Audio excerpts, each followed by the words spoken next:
feel like my responsibility is to tell you truth. It doesn't do anybody good not to be honest and truthful with you. Today we're going to look at a very interesting topic. We've been collecting money for the Pregnancy Resource Center. So today we're going to talk about abortion. Notice the words I put under there, the hard truth. This is not going to be easy. This is not going to be some light, fluffy sermon. But you know, since I've been a pastor, and or even been preaching for decades, I've really never preached a sermon really on abortion. And one of the reasons why is because it's a hard truth. It's heavy. And I've counseled women that have had abortions. I've known people that have had abortions. And the last thing I would ever want to do would be to make them feel bad. Because everybody makes mistakes. But one thing about it, we serve an awesome God.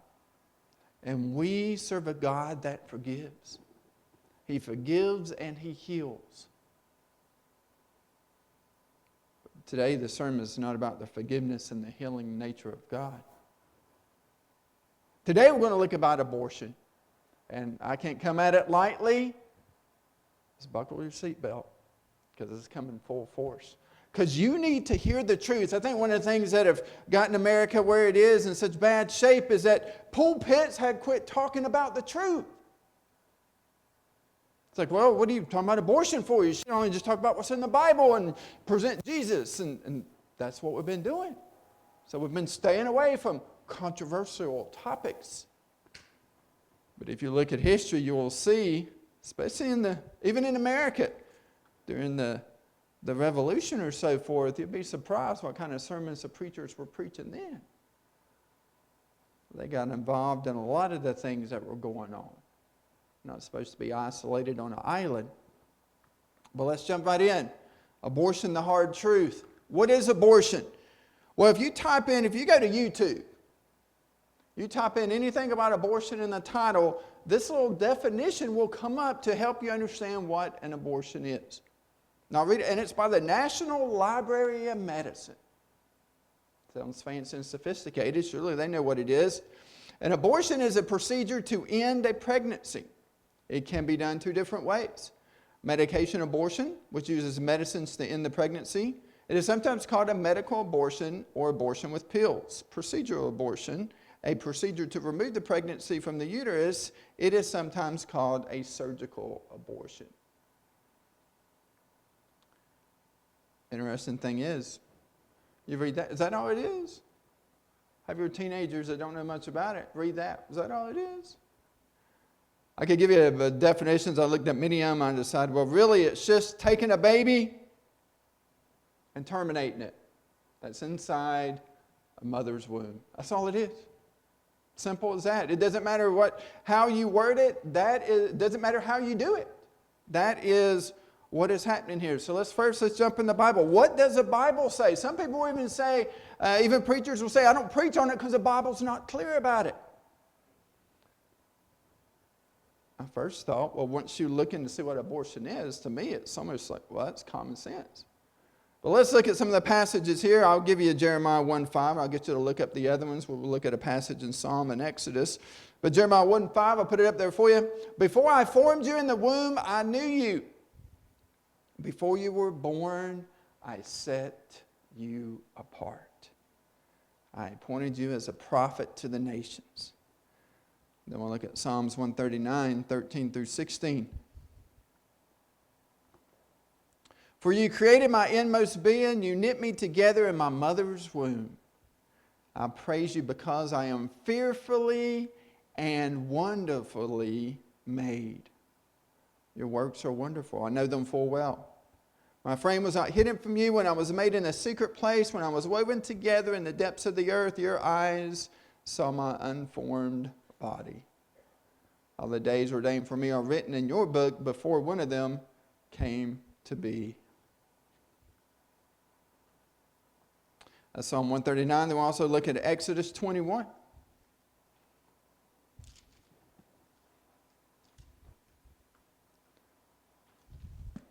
Look at verses 22 through 25.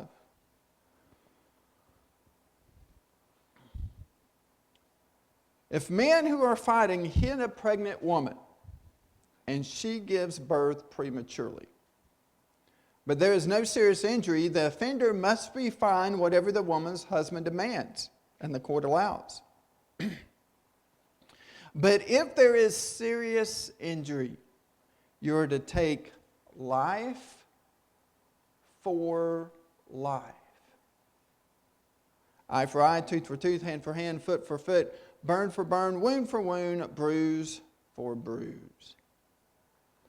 Life for life. So if two men are fighting and they hit a pregnant woman and the baby dies, then that man's life is to be taken, because God looks at the life in the womb, the baby in the womb, as life.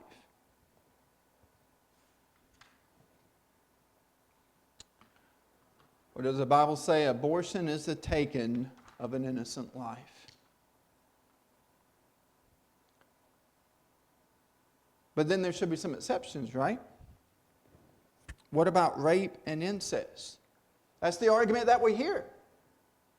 And actually, there's two questions, this one and another one that we'll look at, but these two, what we like to call should be exceptions, are the reason why most people that claim to be pro-life can't agree on anything.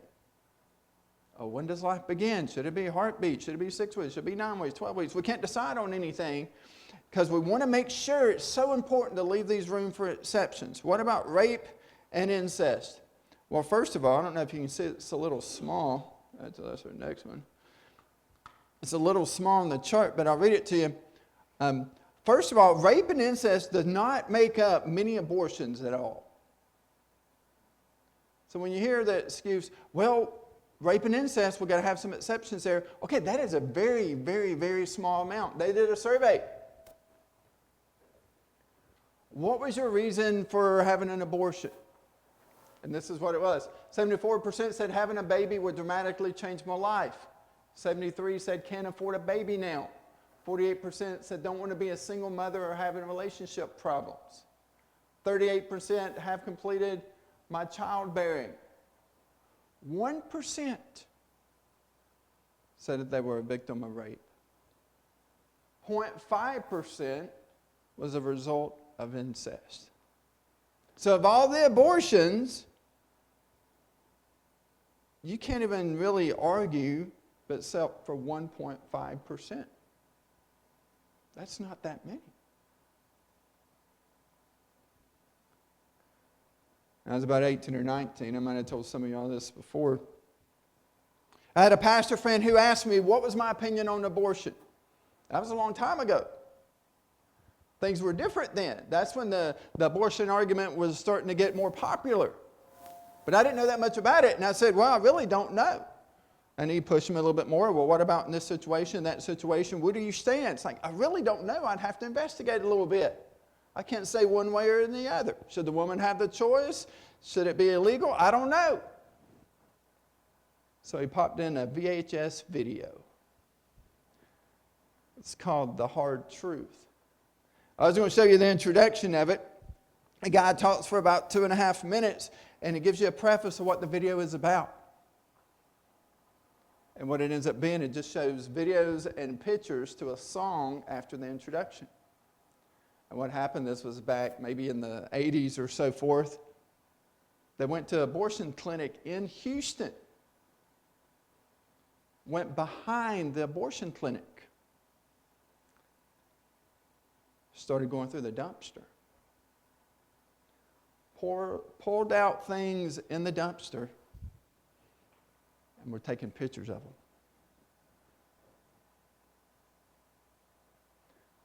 That was gruesome. Actually, I was watching the introduction this week. I actually ended up finding it. And I was like, well, it's been a while since I've seen it. Maybe I should watch a little bit of it to remind me. Because you know what? If I get to church and there's an adult audience there, they might need to see it. Because everybody needs to see it. but it's so gruesome, I don't want anybody to watch it. That's stuff that you don't need to see. I don't want you to see it, but you do need to see it. And I tried to watch that video again the other day. I made it about 45 seconds in. And just cut it off. It's gruesome. So after I watched the video, even back when I was young, question, what about rape and incest? And my conclusion back then and even today, look at the baby. Can you think of any reason whatsoever why that baby should be murdered? I can't. Well, that poor young lady, what if your wife got raped? What if she got raped by somebody of a different ethnicity and all this drama? It's like, so you're going to kill a baby? That's a solution? I can't think of any solution. I can't think of any reason why a baby should be killed.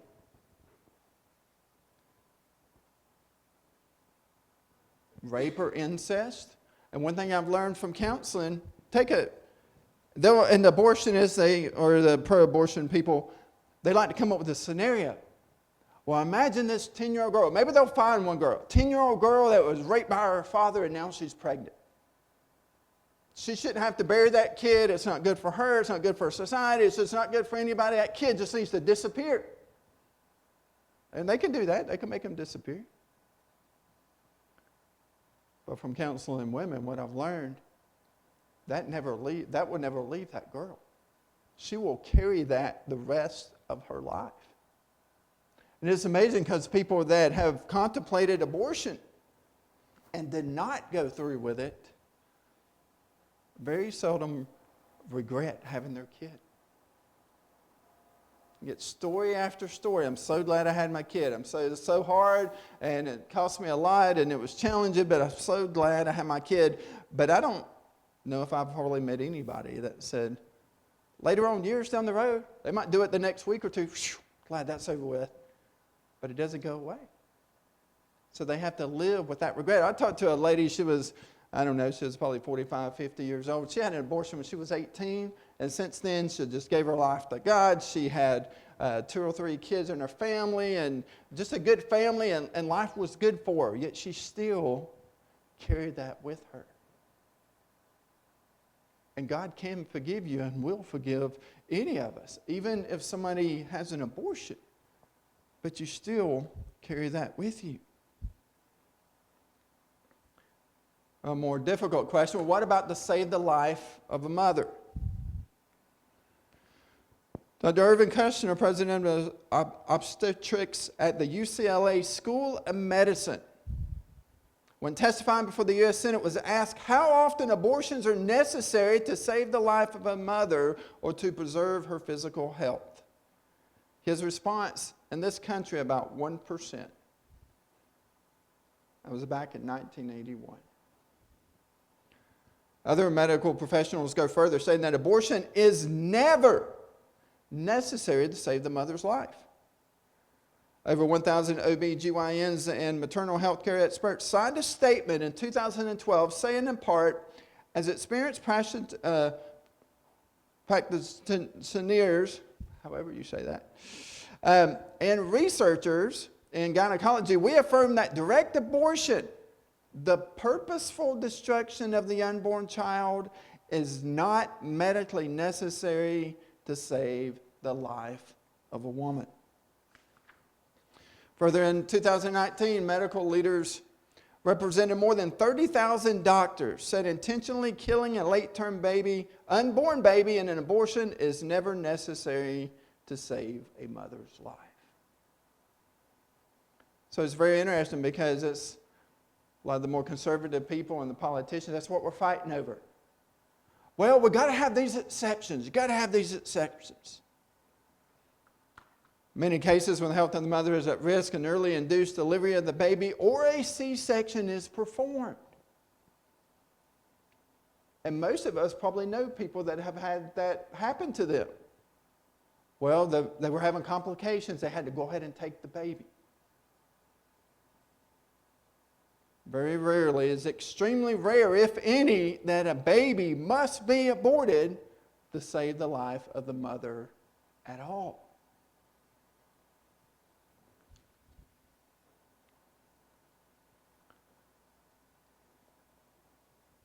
So where are we at today?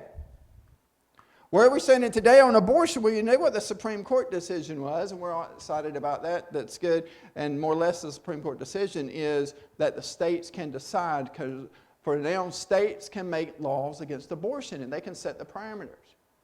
I'm going to see different states do different things. Florida has a heartbeat bill, and some other places that heartbeat bill, and so forth like that. But I want you to watch this video of some of the things that are currently going on. The battle is far from over. The abortion rate was over 1 million children. Their lives were ended last year. Despite bans in 14 states after the fall of Roe v. Wade, the Guttmacher Institute, a pro-abortion policy group, reports abortion hit its highest rate in 12 years in 2023. Chelsea Human with Human Coalition explains why. Planned Parenthood has grown in size. Their budget was higher than ever. They performed more abortions than ever. Women now go online to look for their abortions instead of walking to local pregnancy centers or walking to an abortion clinic. Last year, Ohio, Michigan, and California were the first to legalize abortion with voter referendums, adding an amendment to their state constitutions protecting the procedure. Hey, hey, ho, ho. This year, 5 more states will vote on similar amendments ahead of November's presidential election, with 7 additional states expected to add the issue to their ballots. Recent polling in these Republican-led states indicate most voters support protecting abortion, but differ on limits such as the number of weeks into a pregnancy it should be allowed. I don't think we need to despair. I think the polls put pro-lifers in a better position than what we might realize. Dr. Michael New is assistant professor at the Catholic University of America in Washington, D.C. I'm cautiously optimistic. I do think pro-lifers have learned some lessons from Michigan and Ohio. I think the fact that Donald Trump is on the ballot in states like Arkansas and Missouri and South Dakota means that a lot of Republicans, conservatives are going to be excited to turn out and vote for him. And a lot of these people are kind of natural pro-life voters. So, again, I do think that in some conservative states, this is winnable. With abortion a key issue in the 2024 elections, Dr. New says pro-abortion forces are well funded. Last year in Ohio, abortion supporters raised tens of millions of dollars. It's now legal until 22 weeks of pregnancy. We have to understand that the church needs to engage more than ever on this issue. We are losing on every front. Founder and chairman of the Faith and Freedom Coalition, Ralph Reed, is spending $62 million to boost evangelical turnout in the 2024 election. He told CBN's Faith Nation the pro-life movement can expect more wins. We won a huge victory with the Dobbs decision, and we've passed pro-life laws, either heartbeat bills or late-term abortion bans, or even more pro-life than that in 21 states. They're going to run out of states where they can put initiatives on the ballot. They have to get to 60% in Florida. I think it's going to be very hard for them to get there. So at some point, they'll run out of these states where they can qualify initiatives. And then after that, it's our turn. And we're going to keep moving the pro-life ball down the field. The fight over abortion rights is red hot in South Dakota, where pro-life activists are suing the group behind a ballot measure, claiming they committed fraud and lied about the number of signatures needed to get the measure on the ballot. Similar opposition and legal challenges are being fought in Arizona and Nevada. Brody Carter, CBN News. The battle is red hot. It is not over. It is far from over. Sort of blows your mind a little bit knowing that how many abortions were done last year. Rarely, if ever, can it be justified to kill an innocent baby, but so many abortions are being done merely out of convenience, selfishness. It's almost like we're sacrificing our babies at the altar of convenience. Leviticus 20, 2 through 5. Child sacrifice is nothing new. The Bible contains a heartbreaking tale of child sacrifice practiced in the name of Moloch, a god of the Ammonites. Moloch worship was practiced by the Ammonites and Canaanites, who revered Moloch as a protecting father figure. Images of Moloch were made of bronze, and their outstretched arms were heated red hot Living children were then placed into the idol's hands and died there, or were rolled into a fire pit below. Some sources indicate a child might also be passed through the fire prior to the actual sacrifice in order to purify or baptize a child. Molech worship occurred in the Hinnom Valley near Jerusalem. Because of this, they refer to that place as Topheth, or hell. Jeremiah, Mark, and Isaiah. God prohibited Israel from child sacrifice in general and Molech worship in particular. Leviticus 22-5 states, "Say to the Israelites, any Israelite or any foreigner resided in Israel who sacrifices any of his children to Molech is to be put to death. The members of the community are to stone him. I myself will set my face against him and will cut off from his people, for by sacrificing his children to Molech, he has defiled my sanctuary and profaned my holy name." If the members of the community close their eyes when that man sacrifices one of his children to Molech, and if they fail to put him to death, I myself will set my face against him and his family and will cut them off from their people together with all who follow him and prostituting themselves to Molech.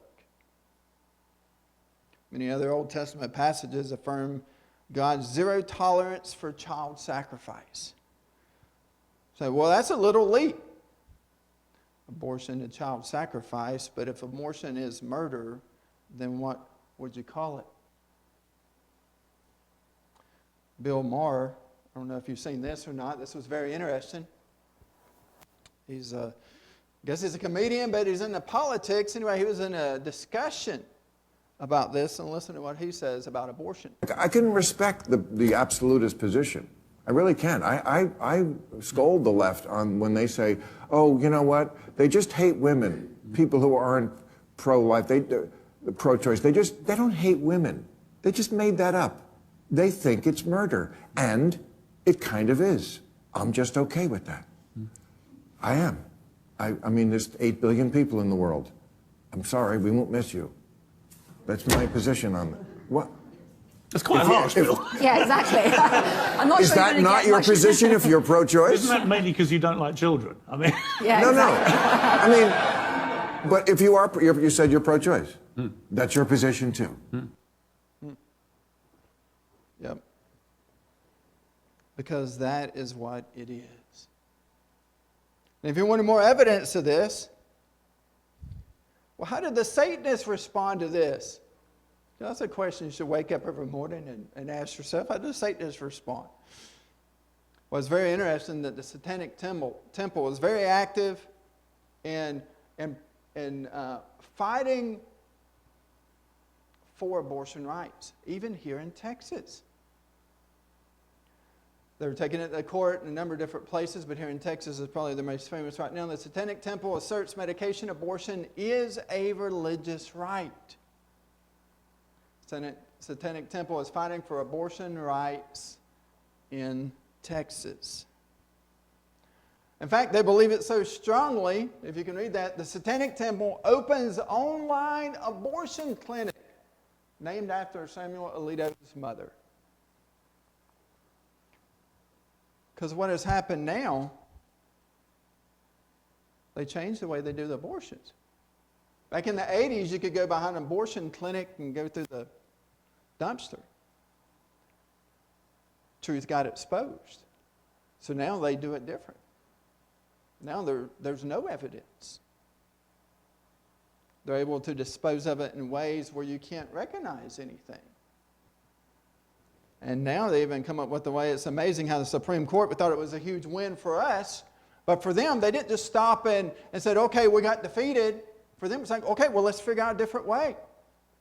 Oh yeah, what about medicated abortion where we can just send the people pills? That's even easier. Less intrusive. You go to the Satanic Temple's website, you'll see they did name it Samuel Alito's mother. It actually was the name of their abortion clinic. I don't know if they've chosen to change the name or are forced to, but they're changing the name. And if you go to their website now, you can actually help them come up with a new name for their online abortion clinic. It says online abortion clinic will provide medication abortion pills by mail to those who wish to perform the Satanic Temple's religious abortion ritual. Not sure what that is, and most people probably don't know what it is, but then you have sources out there like Cosmopolitan magazine that is helping inform people what that is. Help spread a satanic ceremony that you can do by taking an abortion pill.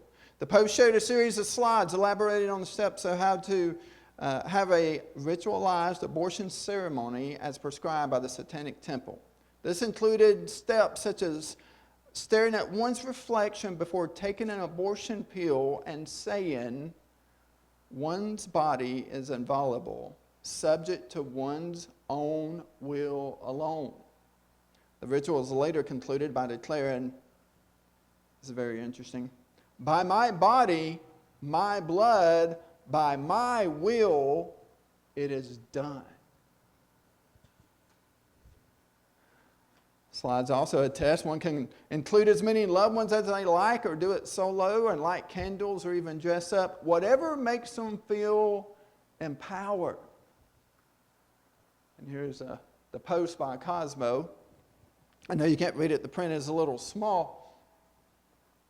There's a post talking about it, and click on get more information, but even over here it says, what is it like to have a satanic abortion?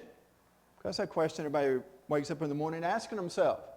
Well, for Jessica, 37-year-old mother of 3 who received abortion medication via Samuel Leo's mom's satanic clinic, the experience was just very supportive.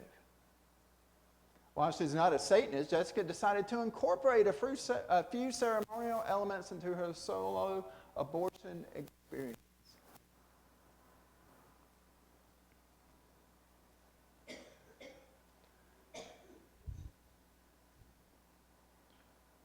Abortion's wrong. You need to understand that it's wrong. The church needs to make sure everybody understands that it is wrong.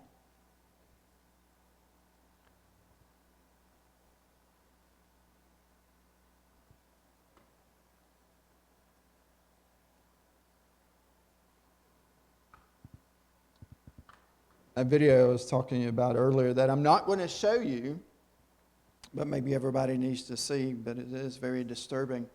One of the things that's also very disturbing is a song that they play while they show you these pictures. I'm going to show you the pictures, but I'm going to read you the lyrics of the song, and then we're going to listen to the song together. A malediction by Kemper Crabb. Malediction means a curse. The judges sat outside the law, and in their pride no evil saw, in setting teeth to Satan's jaw and feeding him our children. A curse, the law it cries, a curse on mankind's pride, a curse on him who would deny God's image in mankind. When viewed in terms of cost and ease, an unborn child is a disease. A holocaust seen fit to please our own convenience. Torn from out their mother's womb, denied the sky, denied the tomb, conceived in lust to their own ruin, a sacrifice to pleasure. A curse, their blood cries out. A curse, the heavens shout. A curse on him who dares to flaunt God's image in mankind. The doctors with their blood red hands, who love their money more than man. With greed their God, they lay their plans, the butchers of mankind. Oh, rid us of this evil Lord, and turn our hearts by cross or sword. Our nation cannot long afford to live beneath your anger. A curse upon their heads. Oh, save them, Lord, or slay them dead. And fill our country with your dread, and turn away your anger. a curse upon their heads. Oh, save them, Lord, or slay them dead, and fill our nation with your dread, and turn away your anger.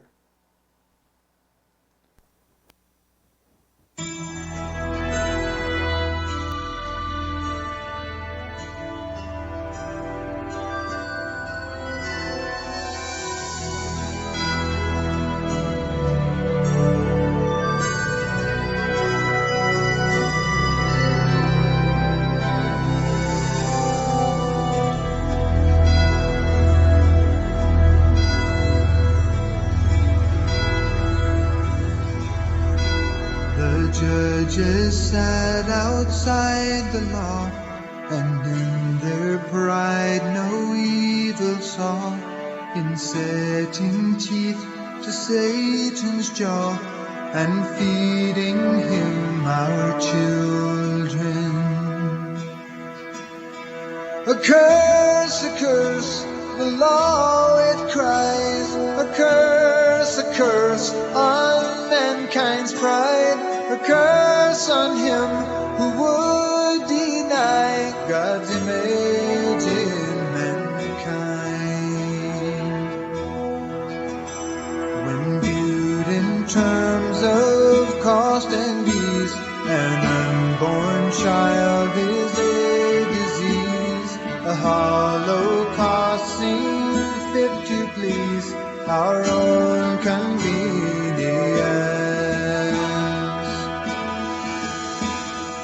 Torn from out their mother's womb, denied the sky, denied a tomb, conceived in lust to their own ruin, a sacrifice to pleasure. A curse, their blood cries out. A curse, the heavens shout. A curse on him who dares to flout God's image in mankind. The doctors with their blood-red hands, who love their money more than man, with greed their God, they lay their plans, the butchers of mankind. Oh, rid us of this evil, Lord, and turn our hearts by cross or sword. Our nation cannot long afford to live beneath your anger. A curse upon their heads. Oh, save them, Lord, or slay them dead, and fill our country with your dread, and turn away your anger. A curse upon their heads. Oh, save them, Lord, or slay them dead, and fill our nation with your dread, and turn away your anger. Lord, turn away your anger. Lord, turn away your anger.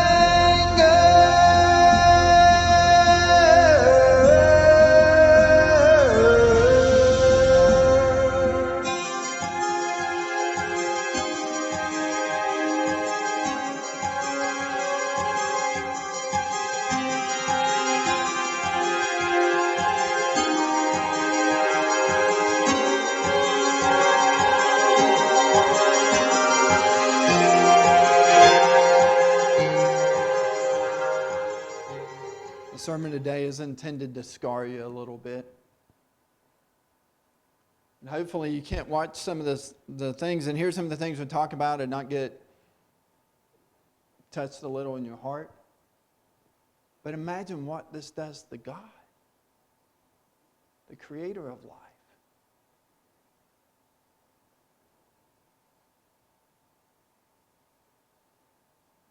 This is a good thing. It's good to see evil and recognize the evil for what it is. It's good to let it hit your heart. It's good to get angry about it. What it's not good to do is to be okay with it.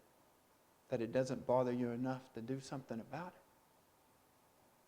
This has been going on in our country for years. And yeah, we finally got the Supreme Court. That could have happened years ago. The public would have rose up.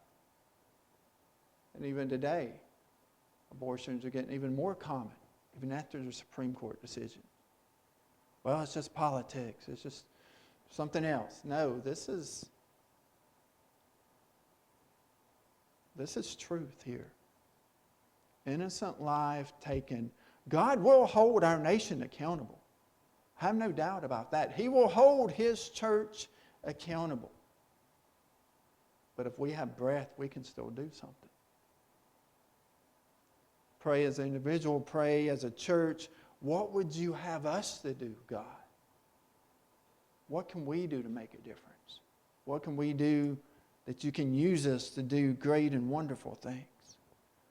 Let us pray. God, we do thank you for your mercy and your forgiving grace. We also understand that there's judgment as well. God, I pray that you will forgive our nation. Forgive your church. Help us, God, to see the errors of our ways and take a stand for truth, for righteousness. Help us, Lord, not to be scared or intimidated to tell others your truth about life. God, I pray that this message, this sermon, will stick with us all. That we will be uncomfortable. That you will take away any peace and comfort we have regarding this issue. That you would light a fire in us. In the New Testament, you see Paul and the disciples, they're running around, they're doing crazy things because there was a fire lit in them. Light a fire in us, God. It's amazing in Leviticus, you expected the person that did the sacrifice to be judged, but you also judged those that stood around and did nothing.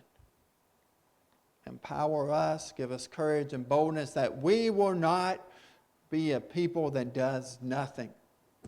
Not only for the abortion issue, but all the issues that are clear in your word.